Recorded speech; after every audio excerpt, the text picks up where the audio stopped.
So, what would you say as an entrepreneur that will help other entrepreneurs in relationships? Like, what are the qualities that they should look for in their partners?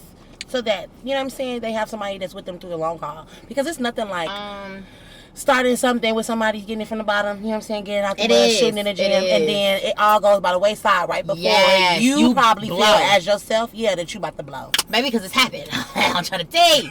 They still be calling the nigga privates. I'm just playing. I'm not just playing. But honestly, I would say before even looking for a partner, I would say truly understand what your love languages are and things that matter to you.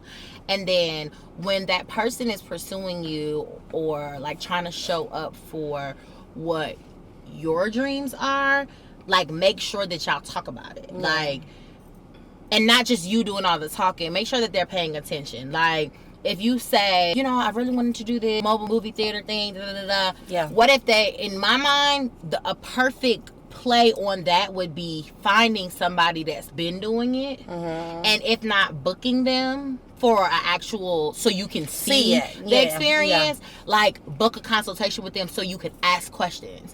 Book a consultation so you could get to know how they started off, or maybe even if you started talking about your shit all the time, that they're the ones that's actually taking notes. Like, to me, that means a lot, because I have so many ideas in my head. I talk about them out loud. But if you're just like, yeah, babe, that's a good idea, and I'm like, oh, okay, all right, I kind of feel like you're just kind of like saying it to shut me up in a sense.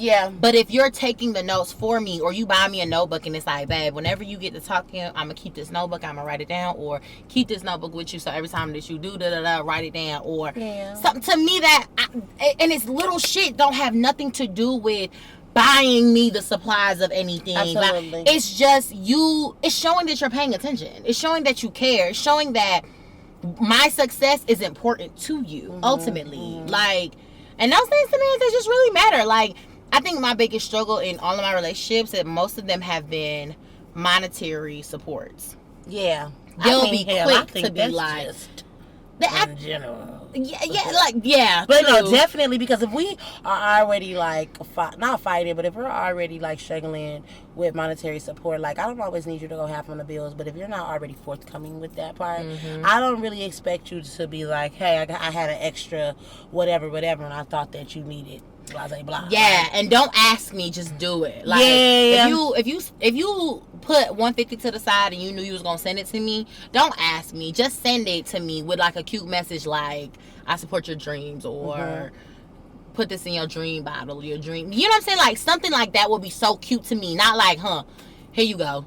Do you find that entrepreneurs run across like a lot of competition in their relationships, like competitive relationships? I feel like they run across a lot of jealousy. Because it's a different mindset. It is. I am learning that myself. Like, you're in a totally different mindset than maybe your partner. But then I also feel like it's a double-edged sword against entrepreneurs too, because then you have to understand that the language that you speak, they don't always speak that language, and it's not their fault neither. It doesn't make them less than or whatever. I told y'all I'm a softie. I'm a sob. It doesn't make them. It doesn't make them less than, but at the same time, I hope that you are wanting to learn my language. You know what I'm saying? Because I don't want us to always be black and white neither. Eventually, I would like for it to be a little bit of a gray, a little mixture, a little light black. I think at one point in time, like, my name on Twitter was like The Investment. And right now it's El Jefe because I'm the boss. But it was The Investment, because in my mind, like, I know I'm good for a return. Regardless of whatever. So because people be like, might look at it and be like, The Investment, so I gotta pay you. No, I'm not asking you to pay me, but I know that you're good for a return. Like, if you rock it out with me and you're investing time, energy, emotional support. If it's good. Fool, I'm good for a return, because I always show up. If it's one thing that I know for sure is my mama ain't raised no loser.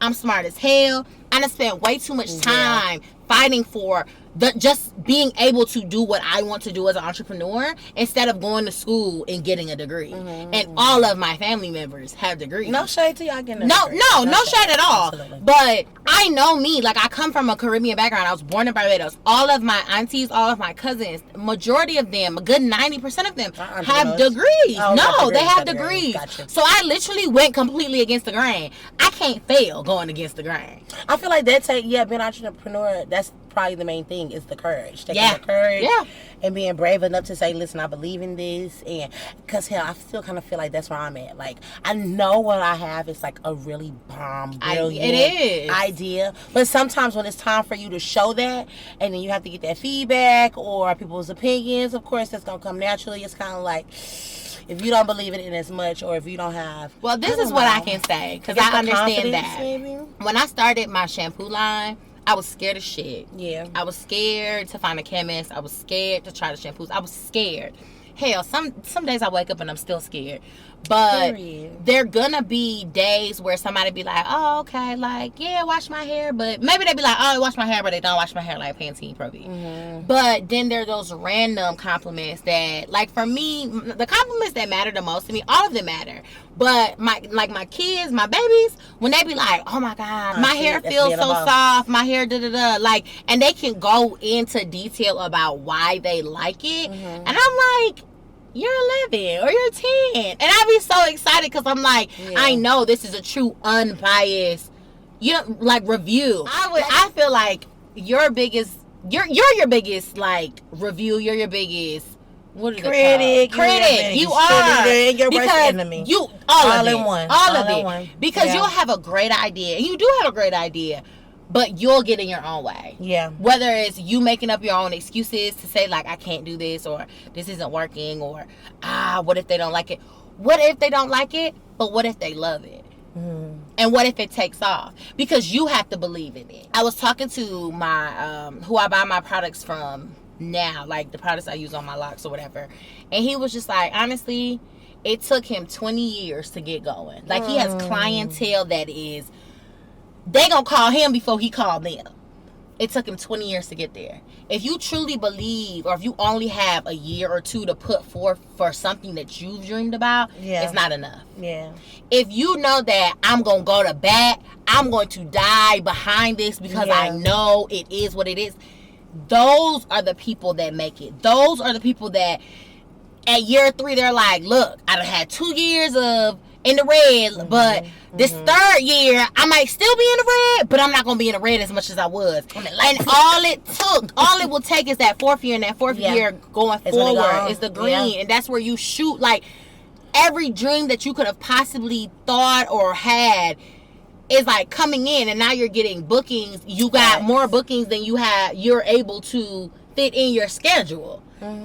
That's what you're aiming for. So I hope that this dialogue with Miss Christina Diamond here helps somebody, because let me tell you, I am still a baby, so I was sitting back taking my gems for me. I hope y'all got y'all gems for y'all, because, honey, I feel like it's so much pressure in society for everybody to try to be an entrepreneur, so you feel like you got to hurry up and come up with something, or if that don't work off the first try or the second try, then you got to move on to the next, because you're a failure. So take y'all gems, believe in yourself. I'm right there with y'all. I'm trying to... shit, girl. I'm proud of you. Thank you. Absolutely. I'm ready for Shot Seat, because I'm ready for these questions. Now, Shot Seat gonna look a little different this time, of course, because we in the car. But we got lovely shooters. You got your shooter? Yo, and I only got one, because normally I make you say however, that can always think. You know what? It's all right, though. It's okay, because today my guns are loaded.